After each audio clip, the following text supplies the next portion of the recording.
মানুষ আমি কিতা কইতাম দুই দিন বাদে বাদে হসন আইবা আরে খান কথা শুনাইয়া যাইবা ও জিনিসটা ভালো লাগেনি সোনা বন্ধুরে তোমার কাম আমি করতাম তুমি আমার কাম করা লাগবে না তুমি কি তারপরে শান্তিতে থাকতে চাই না শান্তিতে থাকাও তো তোমার কাম আমি করাম শান্তি নাই তুমি আমার এই কাম করার দরকার নাই যে কাম করার হোক কাম করো তুমি যে মানুষের টাকা পয়সা নাও কিতা লাগি নিছো ও টাকাটা নিয়ে কিতা পয়সা আমরা বুঝাও আমি চিন্তা করলাম যে হে তো আমার বন্ধু মানুষ আমি চিন্তা করলাম আমি যখন একটু রুজি করলাম 15-20 হাজার টাকা মাসে রুজি করলাম তুমি রুজি করলে 15-20 হাজার টাকা তার কাছে গফ দিছো কিতা 1.5 থেকে 2 লাখ টাকা তুমি রুজি করো ইটা বাটফারি খেনে করলাই হ্যাঁ কিতা লাগে ও কিতা হইলো বাটফারিটা করিয়া ইয়া মাবুদ ইটা বিদেশ বাড়ি ইটা মানুষের দলালি করতে হয় বিদেশ নিতে হয় এটা মিছা মাথা লাগে আমি যে 15-20 হাজার টাকা কইতে কিতা 3 লাখ টাকা দিল না লুব হারাইছি আর লুব ফরিয়া তাই মরি গেছেন টাকাও মারি গেছে আমি চেষ্টা করছি একটা বিশা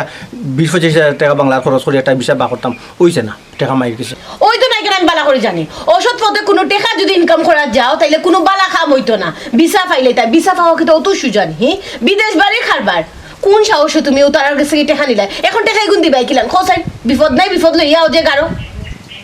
মৌলানা ফুরিয়ে গেছেন তুমি ও কি দাম হযরত মৌলানা রহিমউদ্দিন কিতাউদ্দিনের ফুরি কইতাম বাপ রে বাপ একবারে ওখন যদি টাকা গুতা যদি মাই দিত না তে গরিলা তাহলো নেনি ফইলো তার 3 লাখ টাকা দি ফইলা দলান তুললাম না যতক্ষণ পারি ওইছে সিরা খাটা তাকিয়া লাখ টাকা স্বপ্ন দেখার দরকার না আমি যে ওজন আছি ও ওজনের টাকার দরকার এর লাগি তো 3 লাখ টাকা মাইর খাইছো তোমার কাউন্টার দিয়া গেছে নি খালি কাউন্টার দিয়া গেছে তোমার তালিছি নি আচ্ছা তুমি কইছ না আর কতজন হইলা টাকা মারছো ও তারা তো দুইজন হইছে তারা দুয়ে ভিতরে আমি তো দরা খাই আইলাম আমি বুঝো না মানে আমি তো দরা খাই আইছি আনলে তো জেসা লাগা জেসা তারে মরুভূমি দিওর আলো নে যে মেরার আলো নে মেরার দুইটা টিকেট জনি বিচারি নিলাম কিন্তু কোনো মতে কপ পারি অত সুজানি দুনিয়া চলা হ্যাঁ একটা বাংলাদেশ যে সাল্লাহান মানুষের চলে বলে কৌশলে যে কোনো জিনিস আদায় করে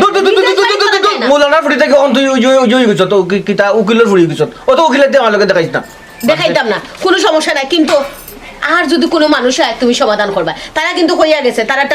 এর আগে সমাধান আমি কিলা হরমোন দেখবাই না ওই বাড়ি যাই কি হ্যাঁ এই যে বিদেশ থেকে ঈশ্বর বাড়ি যাইছি তোমার কাছে অনুরোধ আমার বাপ ভাই যেন ওইখানে শুনইন না ঠিক আছে তুমি তোমার যে চেষ্টা করো